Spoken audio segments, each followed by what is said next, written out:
안녕하세요. 최인호입니다. 메가스터디에서 국어를 가르치고 있습니다. 자, 우리 국어 영역에서 가장 중요한 부분이 뭐냐면 10분 안에 이 문제를 모두 다 풀어내야 되는 읽기 속도입니다.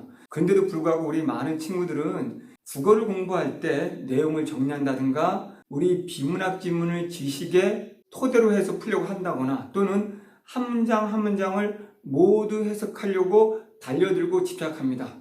아마 N수생들은 알 겁니다. 그렇게 해서는 우리가 문장이 들어오자마자 바로 빠져나간다는 것을. 그렇기 때문에 국어를 아무리 공부해도 성적이 오르지 않는 겁니다. 자, 제가 오늘 국어에서 성적이 오르는 그리고 독서를 잘하는 방법 단 한 가지를 설명해 드릴 텐데요. 그게 바로 뭐냐면 글이라는 논리는 바로 앞에 있는 단어의 범위가 뒷단어를 정하고 앞에 있는 문장이 뒤에 올 문장을 정하며 첫 단락이 이후에 올 내용들의 범위, 순서 등을 정하게 됩니다. 이게 바로 글쓰기 논리입니다. 저는 철저하게 글을 쓰는 철학 작가로서 그 글쓰기 논리를 토대로 어떻게 우리가 첫 단락, 첫 문장을 통해서 모든 나머지 지문들을 예측하고 읽어갈 수 있는지를 보여드리고자 합니다. 그래서 오늘 첫 번째 시간으로 2020년 6월 인문지문을 가지고 서론 그리고 첫 문장만 보고도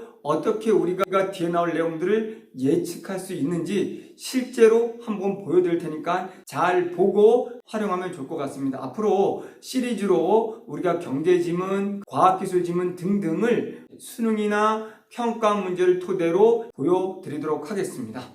자, 제가 이제 여러분들에게 독서 영역의 글 읽기는 그냥 단순히 문장을 뜻풀이 하거나 단순히 논리라는 이름으로 문장을 분석해서는 여러분이 절대로 빠르게 혼자 읽을 수가 없고 또 배경 지식을 가지고 읽는다고 했을 때 배경 지식이 전혀 가지고 있지 않은 지문들이 나오면 절대로 여러분이 읽지 못한다는 거죠. 제가 앞으로 보여드리는 것은 글쓰기 작가의 관점에서 작가들은 조사 하나를 어떻게 쓰고 동사 하나를 어떻게 활용하며 앞에 나온 단어들과 문장들이 어떻게 뒷문장을 결정하는지 글쓰기 논리를 토대로 한 빠른 독해법 그리고 예측 독해법을 보여드리고자 합니다. 오늘 첫 시간으로 첫 단락이라는 것은 나머지 단락의 글의 전개의 범주가 됩니다. 다시 좁히면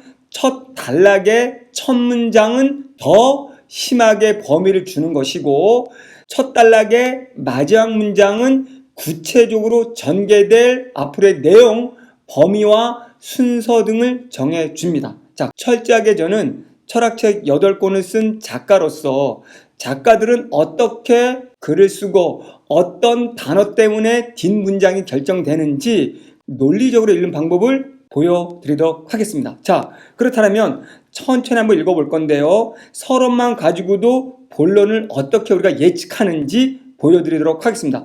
자, 이번 2021년 6월 모의평가 인문지문을 한번 보도록 하겠습니다.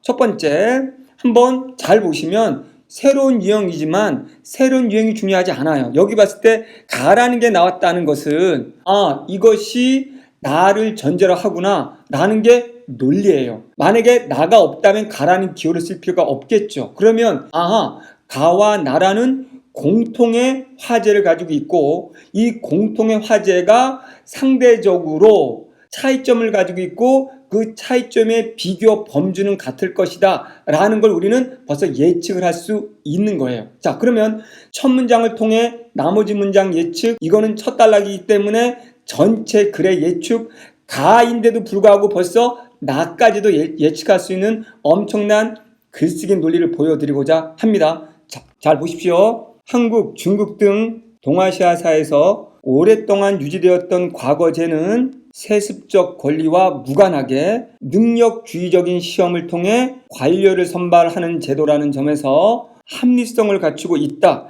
자, 이 첫 문장인데 가와 나 글을 벌써 다 읽었어요. 아니 이게 웬 뚱땅지 같은 소린가?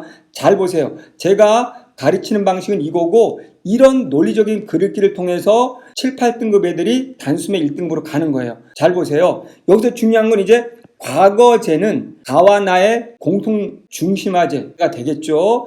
더 중요한 건 이 부분입니다. 우리 세습적 권리와 무관하게 능력주의 시험을 본다는 거예요. 여기서 이 부분이 왜 중요하냐면 세습적 권리가 아니라 능력주의란 말은 세습과 능력이라는 게 상대적인 관계예요. 그래서 여러분들이 앞으로 글을 읽을 때 A가 아니라 B, A보다 B 이런 비교 문장 구문이 있으면 앞뒤 단어들은 상대적이다. 그렇다면 가에서는 과거제의 능력주의를 말한다는 것이고 반대로 능력주의의 상대어인 세습적인 측면은 나 제시문에서 말하겠다는 거예요. 그러면 나가 벌써 뭐가 나올지 다 아는 거고 좀 더 이어갑니다. 이런 과거제는 합리성을 갖추고 있다라고 되어 있어요. 그러면 다에서 이제 왜 과거제가 합리적인지 그 이유들 근거들을 제시할 거라는 거예요.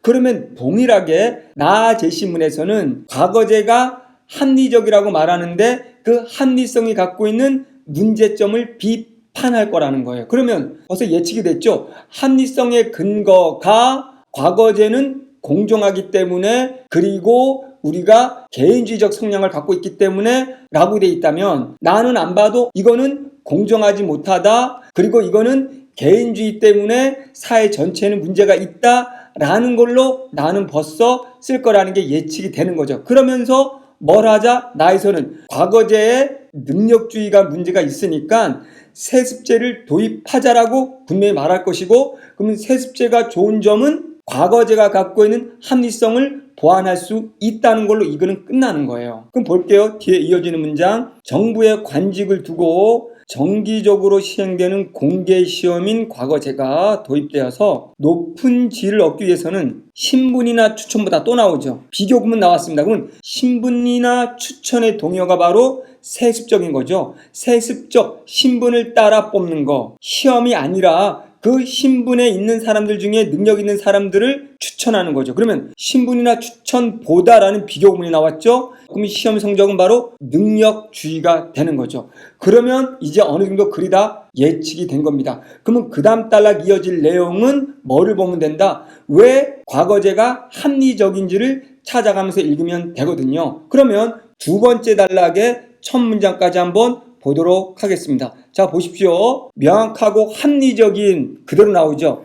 합리적인 기준에 따른 과거 선발 제도라는 공정성을 바탕으로 합리적인 이유가 나와버린 거예요. 공정성을 바탕으로 과거제는 보다 많은 사람들에게 사회적 지위 획득의 기회를 줌으로써 개방성, 공정성, 개방성, 합리적인 이유가 되는 거예요. 사회적 유동성, 개방성의 동의어입니다. 자, 응시 자격에 일부 제한이 있었다 하더라도 비교적 또 나오죠? 공정성. 시험 과정에서 익명성 확보를 위한 여러 가지 장치를 도입한 것도 공정성, 익명성. 그러면 예측한 대로 과거제 합리성의 근거가 공정성, 공정성의 근거가 개방, 유동, 익명이라는 거죠. 그럼 벌써 아하 정말 우리가 예측했던 내용을 첫 문장을 보고도 뭐가 전개될지 다 알겠네 라는 것을 우리는 이해할 수 있는 거죠. 자, 우리는 이렇게 벌써 예측을 통해 가지고 다음 뭐가 나올 거라는 걸 알 수 있게 되는 거거든요. 빨리 가서 한번 나지문을 한번 보도록 할게요. 자, 나지문을 보면 조선 후기의 대표적인 관료 선발 제도, 이제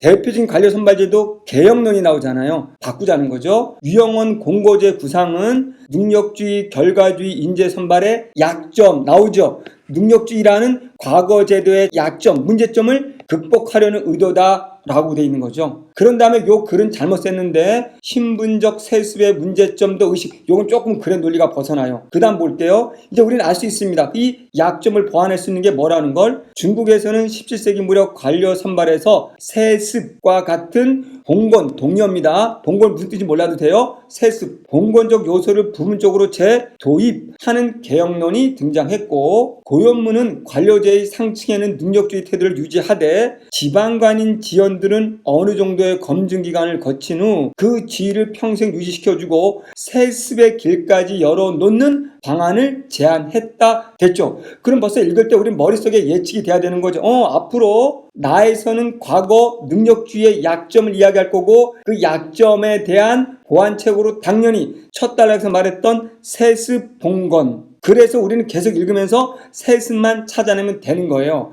그런데 중요한 포인트가 능력주의를 완전히 배척했다가 아니고 능력주의의 한계를 보완하는 입장에서 세습으로 간다는 거죠. 그러면 나 뒤에 이어지는 내용들은 앞으로 이제 뭐다? 능력주의, 바로 공정하다고 말하는 능력주의가 뭐가 문제지 나올 것이고, 그걸 보완할 수 있는 건 세습이야 라고 나올 거라는 거죠. 이런 식으로 우리가 서론만 봐도, 각 단락의 첫 문장만 봐도 벌써 뭐가 나올지 예측이 되고, 새로운 유형인 가나 두 개 제시문이 나오더라도 우리는 빠르게 더 쉽게 예측을 할 수 있는 겁니다. 이게 바로 글쓰기 논리, 작가들이 어떻게 글을 쓰는지 그 논리를 알고 빠르게 예측하면서 읽을 수 있는 엄청난 독서의 논리 읽기 방법이라고 생각하시면 됩니다. 감사합니다.